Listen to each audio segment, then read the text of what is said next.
Olá, nesta análise audiovisual vamos discutir hiperglicemia perioperatória. Com tantas publicações nos últimos anos sobre este assunto, existe ainda algo de novo a acrescentar? O artigo que vamos discutir é uma atualização sobre o manejo perioperatório da hiperglicemia. Foi publicado no Anesthesiology em 2017. Todos os autores são da Universidade de Emory, Geórgia, Atlanta. Dentre eles, Elizabeth Dugan, que é chefe do Departamento de Anestesiologia Geral e Transplante, Karen Carson, que é chefe da Divisão de Anestesia e Centros Cirúrgicos Ambulatoriais, e Guilherme Pierres, que é professor de Endocrinologia e Metabolismo. O controle glicêmico, tanto a longo prazo no período pré-operatório, quanto no momento da admissão hospitalar ou durante a internação, está diretamente relacionado à ocorrência de complicações e mortalidade pós-operatórios. A insulinoterapia em cirurgia cardíaca e cirurgia geral promove melhor controle glicêmico e redução das complicações e mortalidade pós-operatórios. A hiperglicemia é tão deletéria, pois ela promove alteração na função de neutrófilos, aumento da produção de radicais superóxido, ácidos graxos livres e mediadores inflamatórios, interferindo na ação da insulina e no metabolismo da glicose, gerando dano celular, disfunções imunes e vasculares. Sabe-se que a técnica anestésica também interfere na hiperglicemia perioperatória. A anestesia geral promove mais hiperglicemia que a anestesia local ou neuroaxial, pois esta primeira é responsável por maior liberação de hormônios contrarregulatórios e maior ocorrência de hiperglicemia.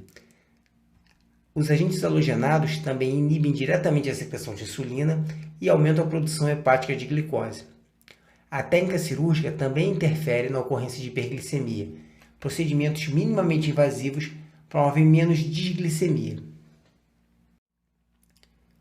A prevalência de hiperglicemia na população diabética chega a 40% em cirurgia geral e até 80% em cirurgia cardíaca.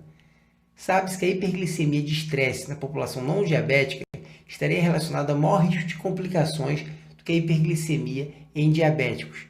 Isso seria diretamente proporcional à gravidade da desglicemia nesses pacientes. A terapia intensiva de controle glicêmico perioperatório mostrou redução de complicações nesse subgrupo. Isso seria porque a causa da hiperglicemia nessa população seria a inflamação.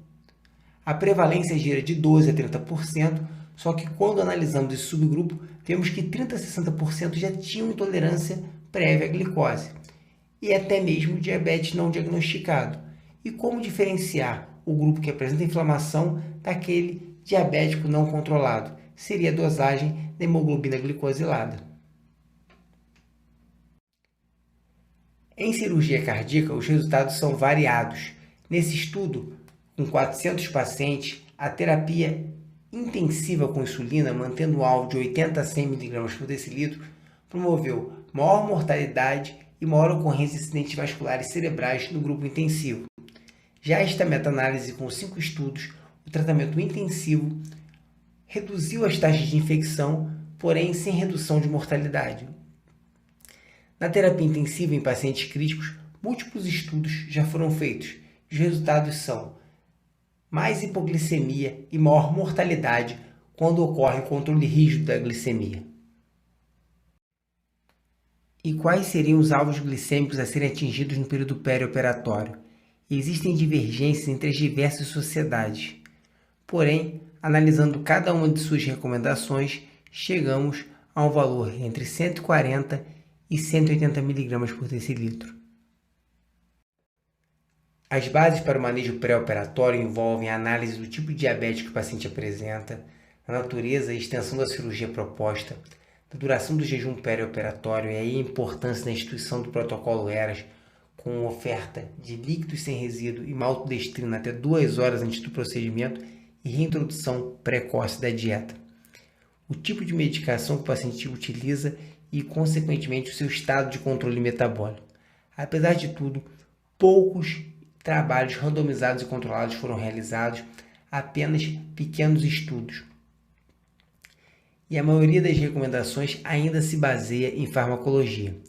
Esta tabela serve para ser consultada futuramente mas eu queria abrir algumas observações. Primeiro, em relação à mudança sobre a metformina, que deve ser tomada na véspera e, inclusive, no dia, em cirurgias de pequeno porte. Apenas suspender no dia em cirurgias de grande porte.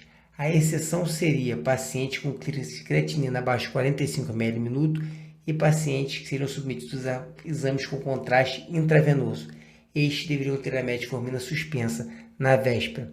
A outra recomendação interessante seriam o uso das incretinas, os inibidores da dipeptidase 4, que são chamados de gliptinas, e os análogos de GLP-1, que deveriam ser tomados em todo o período perioperatório, otimizando o controle glicêmico neste período.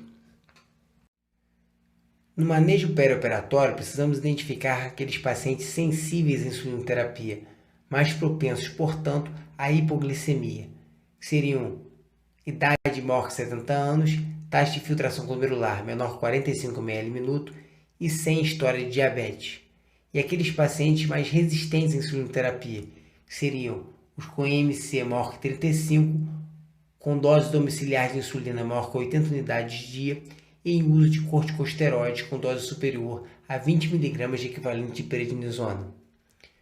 As opções de insulinoterapia seriam, quando por via subcutânea, utilizar a insulina ultra rápida ao invés da insulina regular, em procedimentos menores de 4 horas e monitorar a glicemia a cada 2 horas para evitar sobreposição de doses.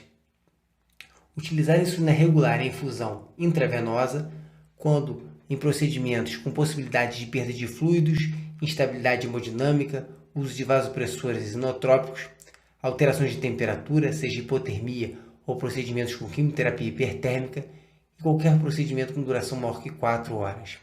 Pacientes em uso de bomba de insulina, se possível, utilizar a bomba no período perioperatório, mas para isso a bomba não pode estar no sítio cirúrgico. Temos que ter acesso a ela. Usuários de insulina lenta, devemos fazer apenas 80% da dose pela manhã. Insulina NPH, devemos avaliar. Pacientes que tiverem glicemia maior que 120 mg por decilitro, usar 50% da dose matinal. Caso contrário, se a glicemia estiver abaixo de 120, suspender a dose matinal de insulina NPH. Usuários de insulina regular ou ultra rápida, não utilizar a dose matinal. Existe esta fórmula que avalia qual dose de insulina intraoperatória deveríamos usar. A fórmula seria glicemia medida menos 100 sobre a sensibilidade de insulina, que é medida por 1.800 divididos pela dose diária total de insulina domiciliar. E quais são as nossas conclusões? Que a hiperglicemia é comum em pacientes cirúrgicos. Glicemias elevadas perioperatórias aumentam as complicações em diabéticos e, sobretudo, em pacientes não diabéticos. A insulinoterapia melhora o desfecho desses pacientes. O alvo glicêmico a ser atingido varia entre 140 e 180 mg por decilitro. Existem evidências crescentes que a terapia perioperatória com a utilização de incretinas no paciente diabético tipo 2 melhora o controle glicêmico e o desfecho desses pacientes. Seriam a utilização dos inibidores da dipeptidase 4 e os análogos dos receptores de GLP-1.